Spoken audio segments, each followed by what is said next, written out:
Bonjour et bienvenue, vous faites partie des premiers sénateurs citoyens tirés au sort de l'histoire.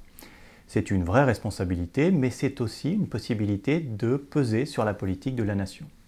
Je suis le président provisoire du Sénat citoyen et je vous accompagnerai et vous guiderai jusqu'à ce que vous ayez procédé à l'élection du premier président du Sénat citoyen.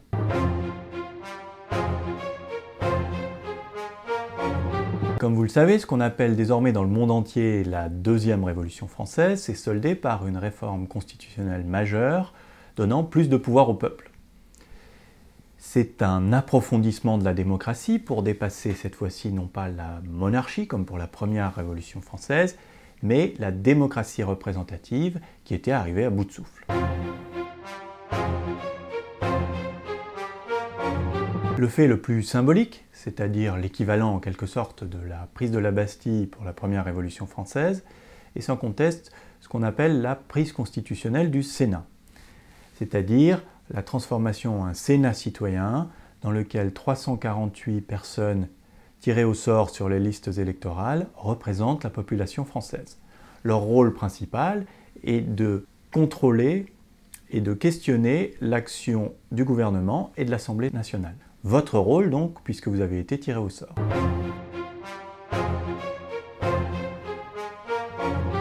L'arrivée de citoyens tirés au sort dans les institutions démocratiques va permettre de revivifier la démocratie. Le Sénat citoyen sera représentatif de la population française selon 3 critères majeurs. La parité homme-femme sera respectée parmi les citoyens tirés au sort, mais aussi les classes d'âge et les régions de provenance.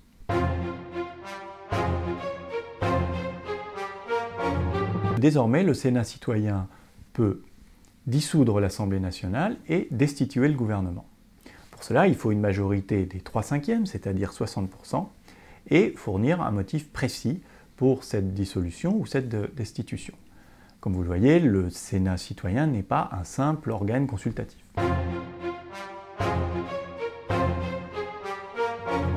Vous serez donc sénateur à plein temps pour un mandat de 2 ans et vos indemnités ont été calculées en fonction du minimum de l'indemnité des députés, c'est-à-dire environ 5 000 € net par mois. Vous avez été tiré au sort, la fonction est obligatoire.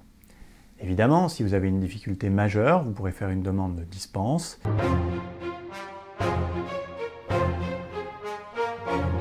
En tant que simple citoyen, vous avez une connaissance pratique et d'ailleurs précieuse du fonctionnement concret du pays, mais vous n'avez pas de connaissances particulières, a priori, sur l'élaboration de la loi. Vous allez tout d'abord bénéficier d'une formation. Tiré au sort en juin, vous entrez en fonction au 1er janvier. Cela vous laisse le temps de suivre une formation à votre rythme et de vous organiser pour votre mandat de 2 ans. Vous aurez également accès aux assistants parlementaires et administrateurs qui existaient déjà auparavant au Sénat.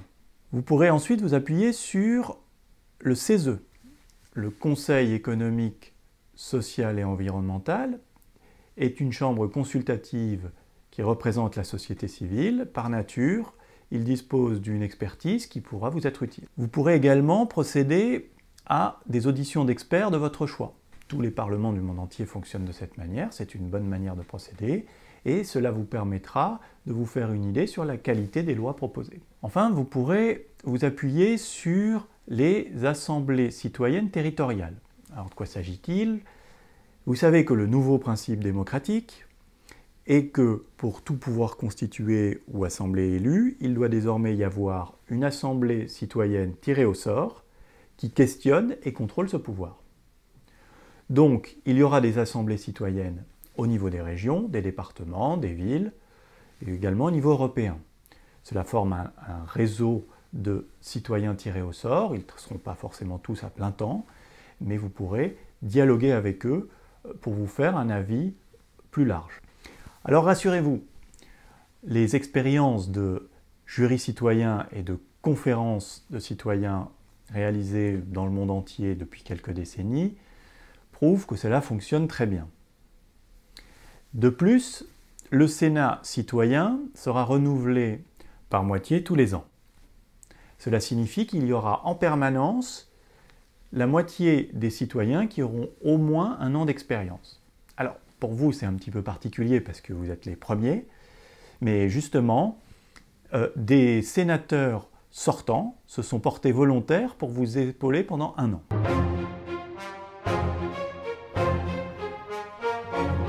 Vous allez recevoir très prochainement une brochure qui vous expliquera plus précisément le rôle du sénateur citoyen et le fonctionnement du Sénat citoyen.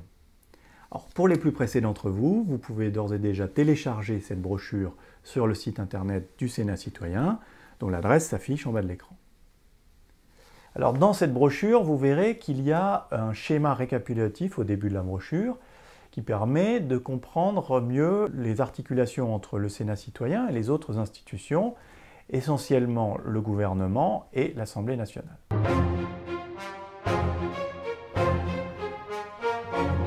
Le Sénat citoyen peut proposer des lois, mais soyons clairs, l'essentiel de votre travail consistera à contrôler l'action du gouvernement et de l'Assemblée nationale.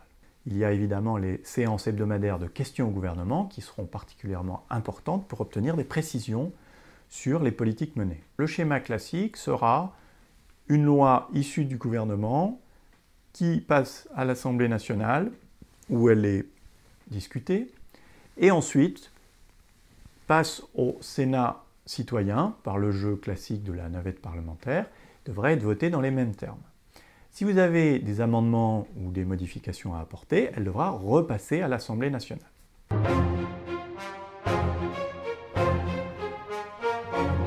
Vous pourrez donc peser sur l'élaboration de la loi. Alors, en cas de désaccord entre l'Assemblée nationale et le Sénat citoyen n'a pas le dernier mot. Par contre, vous avez un pouvoir de dissolution de l'Assemblée nationale, donc ce sera à vous de négocier pour trouver un compromis dans une optique de co-construction des lois avec les élus.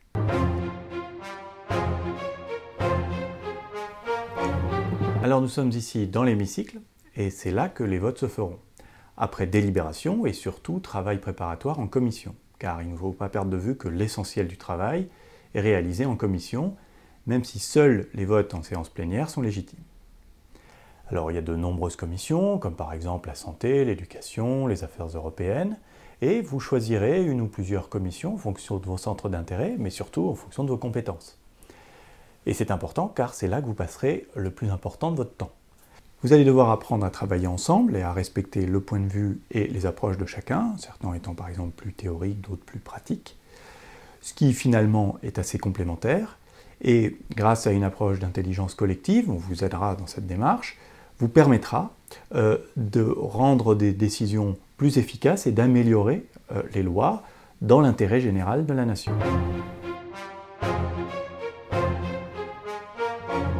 Comme vous le savez, ça a été très discuté, la fonction de président de la République a été supprimée. Et ce pour plusieurs raisons. Alors on pourrait dire que dans une tradition révolutionnaire française, on a supprimé le plus haut échelon de l'État, notez que cette fois-ci on a juste supprimé la fonction, ce qui est beaucoup plus tendre que pour la première Révolution française. Mais enfin, il y avait un problème de doublon entre le Premier ministre et le Président de la République, il fallait donc trouver une solution.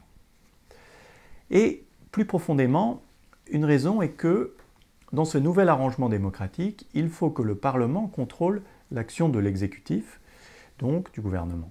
Et c'était un problème d'avoir quelqu'un élu au suffrage universel qui échappait à ce contrôle permanent et régulier du Parlement.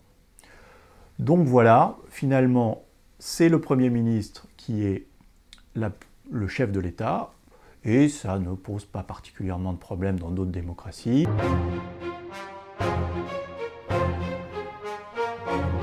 Alors pour finir, quelques mots sur l'élection du premier président du Sénat citoyen. Vous devrez donc élire un représentant du Sénat citoyen qui sera à l'extérieur, pas parmi les personnes tirées au sort. Alors ce sera une personnalité qui vous servira de porte-parole et qui pourra vous guider éventuellement dans les périodes de crise. Donc vous voyez bien que c'est quelqu'un d'assez important, même s'il n'a pas de pouvoir à proprement parler. Ça peut être n'importe quelle personnalité, pas forcément une personnalité politique.